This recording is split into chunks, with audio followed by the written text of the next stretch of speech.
Hi everybody, welcome back to Malayali vision. വിൽപ്പത്രം എഴുതി വെച്ചും വിൽപ്പത്രം ഇല്ലാതെയും മരണപ്പെടുന്നവരുണ്ട്.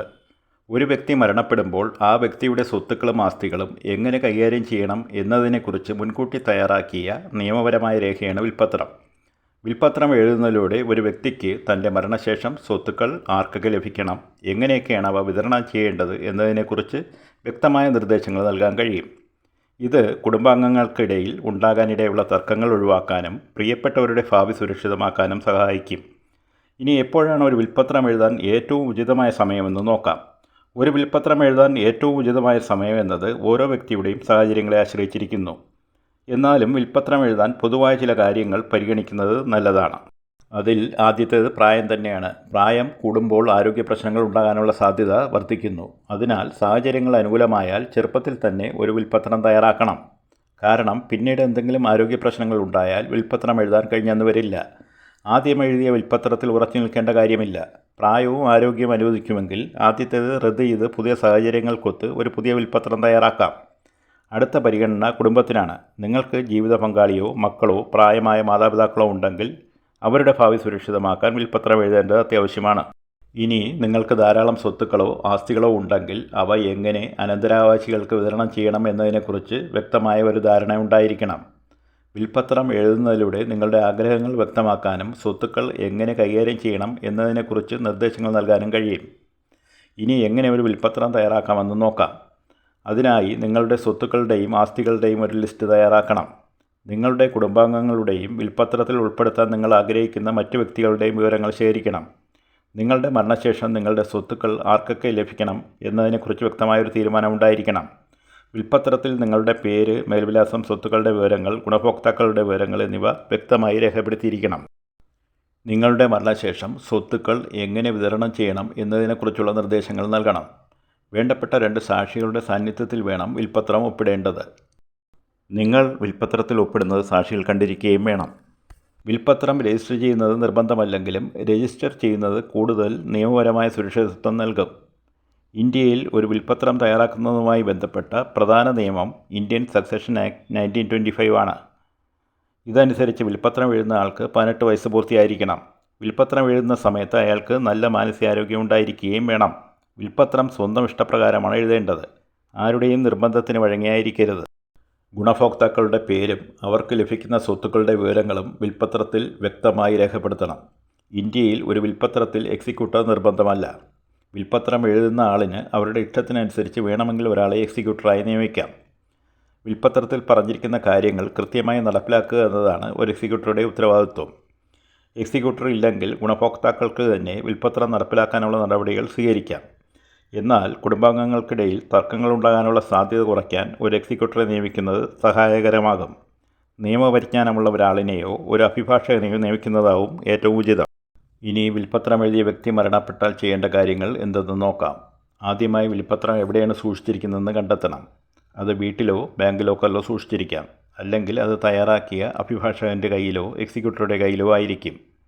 വിൽപ്പത്രം രജിസ്റ്റർ ചെയ്തിട്ടുണ്ടെങ്കിൽ സബ് രജിസ്റ്റർ ഓഫീസിൽ നിന്നും അതിൻ്റെ പകർപ്പ് ലഭിക്കും. അതിനുശേഷം വിൽപ്പത്രത്തിൽ എക്സിക്യൂട്ടറെ നിയമിച്ചിട്ടുണ്ടെങ്കിൽ അദ്ദേഹത്തെ വിവരം അറിയിക്കാം. അതനുസരിച്ച് എക്സിക്യൂട്ടർക്ക് വിൽപ്പത്രം നടപ്പിലാക്കാനുള്ള നടപടികൾ സ്വീകരിക്കാൻ കഴിയും. എക്സിക്യൂട്ടർ ഇല്ലെങ്കിൽ കുടുംബാംഗങ്ങളെയും അടുത്ത ബന്ധുക്കളെയും വിൽപ്പത്രം നടപ്പിലാക്കാൻ പോകുന്ന വിവരം അറിയിക്കാം. വിൽപ്പത്രപ്രകാരം ആർക്കൊക്കെയാണ് സ്വത്തുക്കൾ ലഭിക്കുക എന്ന വിവരവും അവരെ അറിയിക്കണം. വിൽപ്പത്രത്തിനെ സംബന്ധിച്ച് കുടുംബാംഗങ്ങൾക്കിടയിൽ തർക്കങ്ങളുണ്ടായാൽ അതിൻ്റെ നിയമസാധുതയ്ക്ക് വേണ്ടി കോടതിയിൽ നിന്നും പ്രൊബേറ്റ് ഓർഡർ സമ്പാദിക്കണം. വിൽപ്പത്രം നിയമപരമായി സാധുതയുള്ളതാണെന്ന് കോടതി അംഗീകരിക്കുന്നതിനെയാണ് പ്രൊബേറ്റ് എന്ന് പറയുന്നത്. മരണമടഞ്ഞ വ്യക്തിയുടെ താമസ സ്ഥലം സ്ഥിതി ചെയ്യുന്ന ജില്ലാ കോടതിയിലാണ് പ്രൊബേറ്റിനായി അപേക്ഷിക്കേണ്ടത്. വിൽപ്പത്രത്തിൽ ഗുണഭോക്താവായി പേരുള്ള വ്യക്തിക്കും എക്സിക്യൂട്ടറായി നിയമിക്കപ്പെട്ട വ്യക്തിക്കും പ്രൊബേറ്റിനായി അപേക്ഷിക്കാം. പ്രൊബേറ്റിനായി അപേക്ഷിക്കാൻ മരണമടഞ്ഞ ആളിൻ്റെ ഡെത്ത് സർട്ടിഫിക്കറ്റ്, ഒറിജിനൽ വിൽപ്പത്രം, വിൽപ്പത്രത്തിലെ ഗുണഭോക്താക്കളുടെ പേരുവിവരങ്ങൾ, സാക്ഷികളുടെ ഡീറ്റെയിൽസ്, അപേക്ഷകരുടെ തിരിച്ചറിയൽ രേഖകൾ തുടങ്ങിയവ ആവശ്യമാണ്. വിൽപ്പത്രത്തിൻ്റെ നിജാവസ്ഥയും മറ്റ് ആക്ഷേപങ്ങളില്ലെന്നും കോടതിക്ക് ബോധ്യമായാൽ പ്രൊബേറ്റ് ഓർഡർ നൽകുന്നതാണ്. പ്രൊബേറ്റ് ലഭിച്ചാൽ വിൽപ്പത്രം നിയമപരമായി അംഗീകരിക്കപ്പെട്ടതായി കണക്കാക്കും. വിൽപ്പത്രത്തിൽ കൃത്യമായി പറഞ്ഞിട്ടില്ലെങ്കിൽ സ്വത്തുക്കൾ എങ്ങനെ വിതരണം ചെയ്യണം എന്നതിനെക്കുറിച്ച് ഗുണഭോക്താക്കൾക്കിടയിൽ ചർച്ച ചെയ്ത് ഒരു തീരുമാനത്തിലെത്തണം. വിൽപ്പത്രപ്രകാരം പരേതൻ്റെ ഭൂസ്വത്തുക്കൾ പാർട്ടീഷൻ ചെയ്യാവുന്നതാണ്. എന്നാൽ ചില കാര്യങ്ങൾ ശ്രദ്ധിക്കേണ്ടതുണ്ട്. വിൽപ്പത്രത്തിൽ പാർട്ടീഷനെക്കുറിച്ച് പറഞ്ഞിട്ടുണ്ടോ എന്ന് ആദ്യം പരിശോധിക്കണം. വിൽപ്പത്രത്തിൽ പാർട്ടീഷനെക്കുറിച്ച് പറയുന്നില്ലെങ്കിൽ ഗുണഭോക്താക്കൾ പരസ്പരം ചർച്ച ചെയ്ത് ഒരു തീരുമാനത്തിലെത്തണം. എല്ലാവരുടെയും സമ്മതപ്രകാരം ഒരു ഭാഗപത്രം തയ്യാറാക്കണം. പാർട്ടീഷനെ സംബന്ധിച്ച സർവ്വരേഖകളും ഭാഗപത്രത്തിൽ വ്യക്തമായി രേഖപ്പെടുത്തണം. വസ്തുവിൻ്റെ അളവ്, അതിലുള്ള കെട്ടിടങ്ങൾ, വഴി തുടങ്ങിയ സർവ്വകാര്യങ്ങളും കൃത്യമായി രേഖപ്പെടുത്തണം. എല്ലാ ഗുണഭോക്താക്കളും അതിൽ ഒപ്പിടേണ്ടതാണ്. അതിനുശേഷം തയ്യാറാക്കിയ ഡ്രാഫ്റ്റ് വസ്തുവിൻ്റെ ജൂറിസ്ഡിക്ഷനുള്ള സബ് രജിസ്ട്രാർ ഓഫീസിൽ രജിസ്റ്റർ ചെയ്യണം. രജിസ്ട്രേഷൻ നടപടികൾ പൂർത്തിയായാൽ പാർട്ടീഷൻ നിയമപരമായി അംഗീകരിക്കപ്പെടും. ഇനി വിൽപ്പത്രം എഴുതാതെ ഒരാൾ മരണമടഞ്ഞാൽ ആ വ്യക്തിയുടെ സ്വത്തുക്കൾ എങ്ങനെ കൈകാര്യം ചെയ്യണമെന്ന് നോക്കാം. ആദ്യം മരണപ്പെട്ട വ്യക്തിയുടെ നിയമപരമായ അവകാശികൾ ആരൊക്കെയാണെന്ന് കണ്ടെത്തണം. ഭാര്യ, മക്കൾ, മാതാപിതാക്കൾ തുടങ്ങിയവരാണ് അടുത്ത അവകാശികൾ. പിന്നീട് മരണമടഞ്ഞ വ്യക്തിയുടെ സ്വത്തുക്കളെക്കുറിച്ചുള്ള പൂർണ്ണ വിവരങ്ങൾ കണ്ടെത്തണം. ഭൂമി, വീട് തുടങ്ങിയ സ്ഥാവര വസ്തുക്കളുടെയും പണം, സ്വർണം തുടങ്ങിയ ജംഗമ സ്വത്തുക്കളുടെയും വിവരങ്ങൾ പ്രത്യേകം മനസ്സിലാക്കണം. വിൽപ്പത്രം ഇല്ലാത്തതിനാൽ തർക്കങ്ങൾ ഉണ്ടായാൽ കോടതിയെ സമീപിക്കേണ്ടി വരും. കോടതി നിയമപരമായ നടപടികൾ സ്വീകരിക്കുകയും സ്വത്തുക്കൾ അവകാശികൾക്ക് വിതരണം ചെയ്യാൻ നിർദ്ദേശിക്കുകയും ചെയ്യും. ഇനി തർക്കങ്ങളില്ലെങ്കിൽ പരേതൻ്റെ സ്വത്തുക്കൾ എങ്ങനെ അനന്തരാവകാശികൾക്ക് കിട്ടുമെന്ന് നോക്കാം. വിൽപ്പത്രം എഴുതാതെ മരിച്ച വ്യക്തിയുടെ സ്വത്തുക്കൾ അനന്തരാവകാശികൾക്ക് ലഭിക്കുന്നത് ഇൻഹെറിറ്റൻസ് ലാസ് പ്രകാരമാണ്. Hindu succession act 1956, Muslim personal laws, Indian succession act 1925 എന്നീ ഇൻഹെറിറ്റൻസ് ലാസ് പ്രകാരമാണ് ഇന്ത്യയിൽ സ്വത്തുക്കൾ ഭാഗിക്കപ്പെടുന്നത്. ഹിന്ദു സക്സഷൻ ആക്ട് പ്രകാരം മരിച്ച വ്യക്തി ഒരു പുരുഷനാണെങ്കിൽ ക്ലാസ് 1 ലീഗൽ ഹെയേഴ്സായ ഭാര്യ, കുട്ടികൾ, പരേതൻ്റെ അമ്മ എന്നിവർക്ക് തുല്യാവകാശം കിട്ടും.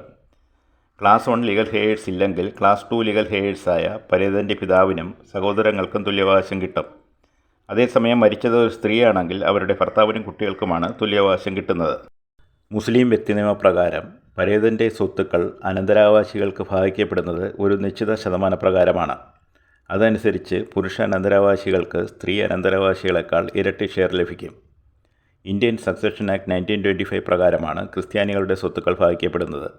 അതനുസരിച്ച് മരണമടഞ്ഞത് ഒരു പുരുഷനാണെങ്കിൽ ഭാര്യയ്ക്ക് 1/3 ഷെയറും കുട്ടികൾക്ക് 2/3 ഷെയർ ലഭിക്കും. മരിച്ചത് സ്ത്രീയാണെങ്കിൽ ഭർത്താവിനും കുട്ടികൾക്കും തുല്യ ഷെയറുകൾ ലഭിക്കും. മരണപ്പെട്ട വ്യക്തിയുടെ വസ്തുവകകൾ ലഭിക്കുന്നതിനായി അനന്തരാവകാശികൾ ലീഗൽ ഹെയർ സർട്ടിഫിക്കറ്റിനായി അപേക്ഷിക്കണം. അതിനായി വില്ലേജ് ഓഫീസർക്കോ തഹസിൽദാർക്കോ അപേക്ഷ നൽകാം. Issuing authority തഹസിൽദാരാണ്. അക്ഷയ കേന്ദ്രങ്ങൾ വഴി ഓൺലൈനായും അപ്ലൈ ചെയ്യാം. ഇതിനായി ഡെത്ത് സർട്ടിഫിക്കറ്റ്, മരണപ്പെട്ട ആളിൻ്റെ ആധാർ കാർഡ്, അനന്തരാവകാശികളുടെ details, ID proofs, ration card തുടങ്ങിയവ, അയൽക്കാരുടെ സാക്ഷിമൊഴികൾ എന്നിവ ആവശ്യമാണ്. പരേതന് കൂടുതൽ തുകയ്ക്കുള്ള ബാങ്ക് നിക്ഷേപവും കമ്പനികളുടെ ഷെയറുമൊക്കെ ഉണ്ടെങ്കിൽ കോടതി മുഖേന സക്സഷൻ സർട്ടിഫിക്കറ്റ് കരസ്ഥമാക്കേണ്ടി വരും. എന്നാൽ ഭൂമി സംബന്ധമായ ഇടപാടുകൾക്ക് ലീഗൽ ഹെയർ സർട്ടിഫിക്കറ്റ് മതിയാവും.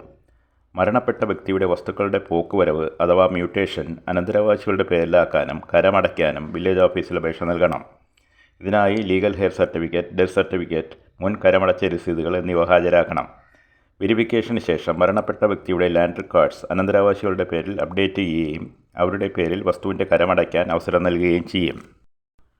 അതിനുശേഷം അനന്തരാവകാശികൾ തമ്മിൽ ഒരു സമവായം ഉണ്ടാക്കി പാർട്ടീഷൻ ഡീഡ് അഥവാ ഭാഗപത്ര ഉടമ്പടി ഉണ്ടാക്കി രജിസ്റ്റർ ചെയ്യാം. മരണം ജീവിതത്തിൻ്റെ അനിവാര്യമായ ഒരു ഭാഗമാണ്. ജീവിതത്തിൻ്റെ അവസാനം എന്ന നിലയിൽ ഇത് സ്വാഭാവികവും അനിവാര്യമായ ഒരു സത്യവുമാണ്. മരിച്ച ശേഷം സ്വത്ത് വിതരണം ഒരു വ്യക്തിയുടെ ആഗ്രഹമനുസരിച്ച് തന്നെ നടക്കാനും അനന്തരാവകാശികൾക്കിടയിൽ സ്വത്ത് സംബന്ധിച്ച തർക്കങ്ങൾ ഒഴിവാക്കാനും വിൽപ്പത്രം എഴുതേണ്ടത് അനിവാര്യമാണ്. ഈ വീഡിയോ നിങ്ങൾക്ക് ഉപകാരപ്രദമായെങ്കിൽ ലൈക്ക് ചെയ്യുക, ഷെയർ ചെയ്യുക. ഇതുപോലുള്ള വിഷയങ്ങൾ നിങ്ങളിലെത്തിക്കാൻ ചാനൽ സബ്സ്ക്രൈബ് ചെയ്യുകയും നോട്ടിഫിക്കേഷൻസിനായി ബെൽ ഐക്കൺ പ്രസ് ചെയ്യുകയും ചെയ്യുക. Until next time, take care.